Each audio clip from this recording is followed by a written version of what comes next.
Some personal brand photography clients are an absolute dream, and we love them. And some we want to avoid at all freaking costs. So if you want to avoid nightmare brand photography clients, be sure to keep watching because we're going to go through my top 5 red flags of what you need to look out for to save you from dealing with these horrible nightmare clients.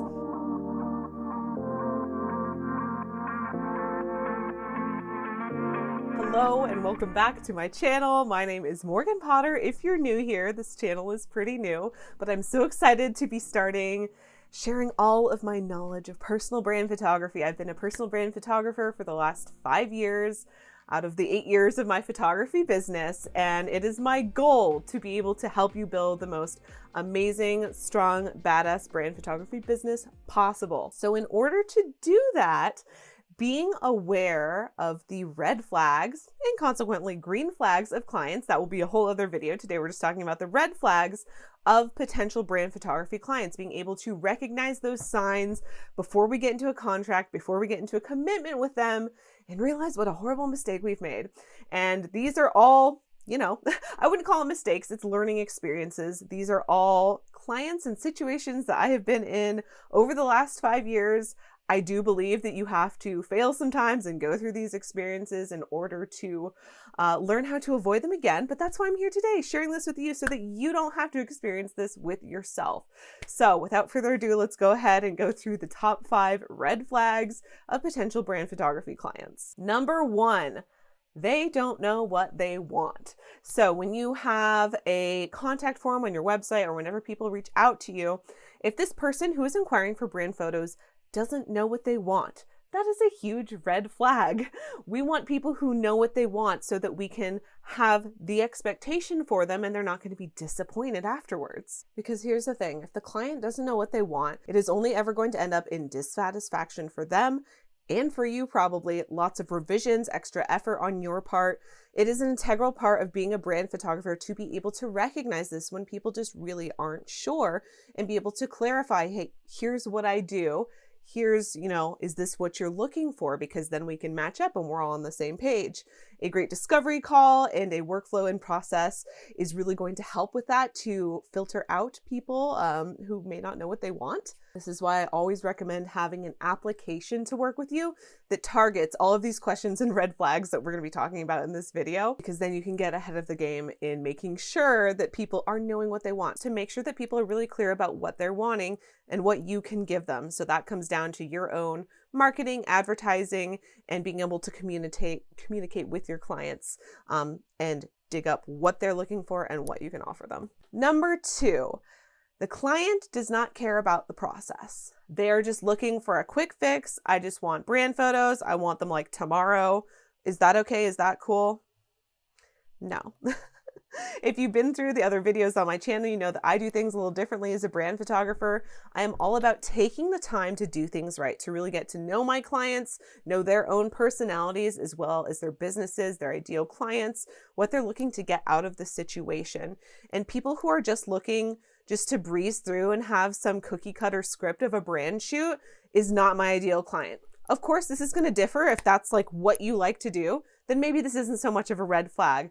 But for the process that I like to teach and like to share with people, potential clients who are literally just looking for a quick fix and don't even care about you as the photographer, that is a huge red flag. I am just not the type of photographer who is just one and done, nothing special about their photo shoot. I like to take my time, do my due diligence, and make sure that every single brand photography experience, personal brand photo shoot, is a unique one, unique to the client.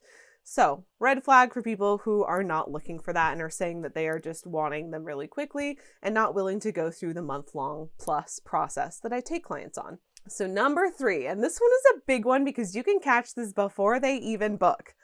This is clients who are disrespecting your boundaries and your time. So this shows up in things like late replies to emails, like they take days to reply to your emails, or they don't answer all of the questions that you ask in your emails. That is a huge red flag.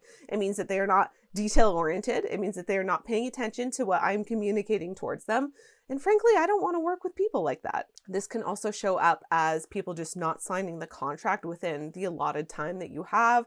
I have 10 days to sign the contract. If they still haven't signed it by day 10, I'm withdrawing that. I don't want to work with anyone like that. This is also showing up in like spammy emails, too many emails, like constant stream of questions.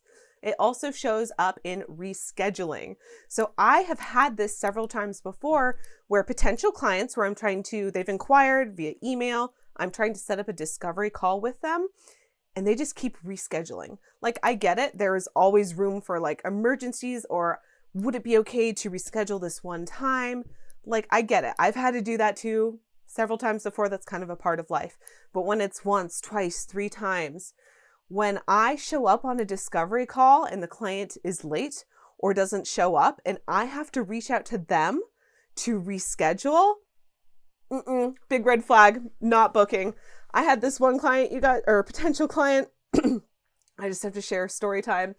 I went on, so we rescheduled like 3 times with this client, and she seemed to have very good reasons. And this was kind of early on, and I just didn't know any better. But by the time I finally got on the discovery call with her, she was like 3 minutes late, which, okay, it's fine. 3 minutes, whatever. But she was outside walking her dog while she was on a discovery call with me. I don't think I need to tell you that that's a huge red flag.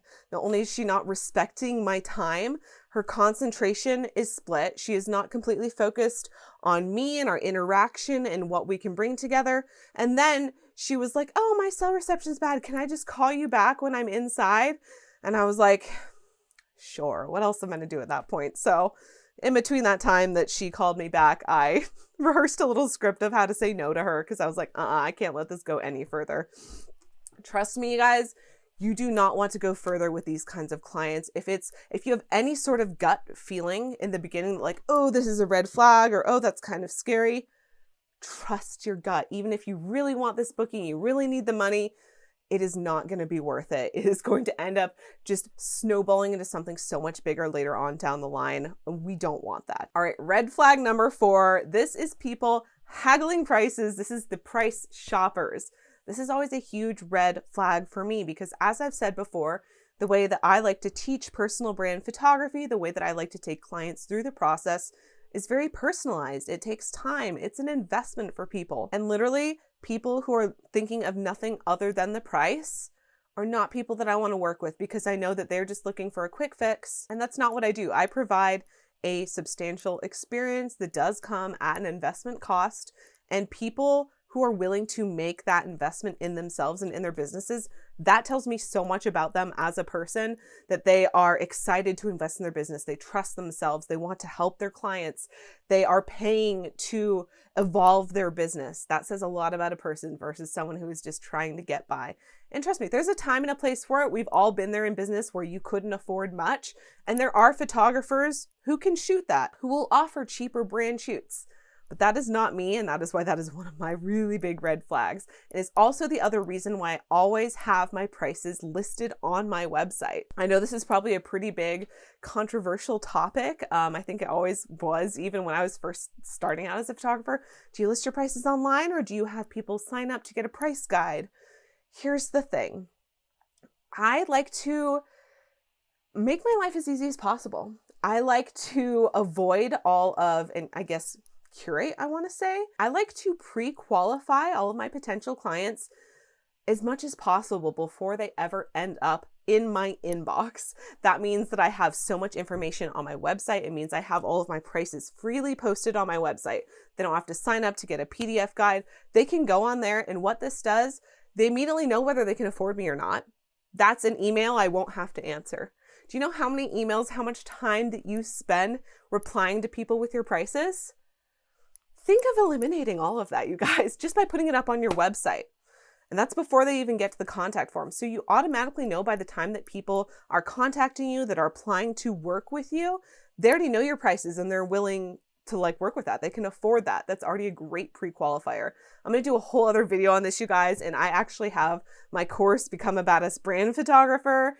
It deep dives into everything, the marketing of your photo shoots, how to have people apply, the exact application and questionnaire, why all of the questions that are in it are in it. It will save you so much time and so much stress. So be sure to go and check that out if you are looking for the one-stop shop for all things personal brand photography and getting into that specific niche. My course is amazing, you guys. It's going to help you become such amazing badass brand photographers. If you were learning anything from YouTube and this free content, only imagine what is in that course. But that aside, if you were just looking for even just the application and how you can have clients go about contacting you so that you don't have to work with those price shoppers, the application that I have or that I used on my own website for the last 5 years, which is available for free down below if you'd just like to get that. That is why that is number 4 on my list. No price hagglers. We want people who are wanting to work with us to put in the time and the effort to really make this an awesome experience for themselves, for their businesses, to attract the right people and to make them more money too. Okay, number 5, last but not least, had this a few times when doing a discovery call. A potential client says they have a history of firing photographers, firing their brand photographers, or they've had a really bad experience with a brand photographer before. So obviously this can go one of 2 ways. It's either their problem or it's the other brand photographer's problem. So during a call, when I'm talking to people, this is definitely something I do on a call versus an email. I like to clarify, give them the benefit of the doubt. Okay, what was wrong? What didn't go well during the photo shoot? If it is them saying, oh, the photographer just didn't know how, they didn't give me any instruction, they weren't prepared, they didn't have a timeline, I just showed up, I didn't know what I was doing, I'd be like, oh, okay, that's a hole that I can fill. That's something that I can help them with because I do that really, really well. But if they reply with, oh, I didn't like the photos, they didn't look good, I looked horrible in them, it didn't feel good, that is a them problem. And unfortunately, it's something I come into a lot still in this industry is people that I photograph just not liking their images because they're not comfortable in their own body. And unfortunately, that's not something you can really fix as a photographer. That is a deep-rooted self-perception issue that if it's happened with other photographers, it's probably going to happen with you if they decide to hire you. So you can dig a little deeper with them and be like, okay, well, are you looking to, why are you looking now to get brand photos again? If they say that they're really trying to get past like their body image issues or they want to try again, then okay, maybe I consider having them hire me. But if they are just adamant about that the photographer was wrong, the photographer did horrible, that is a big red flag because they are never going to be pleased by anyone or anything. So that was my top 5 red flags for brand photography clients.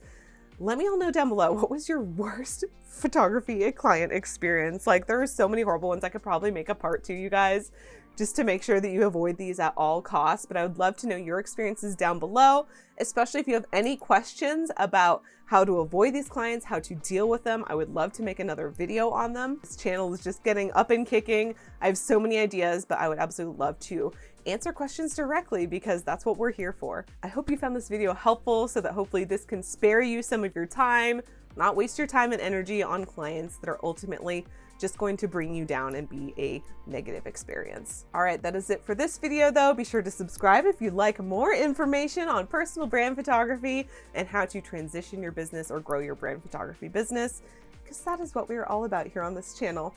All right, until next time, see you later, bye.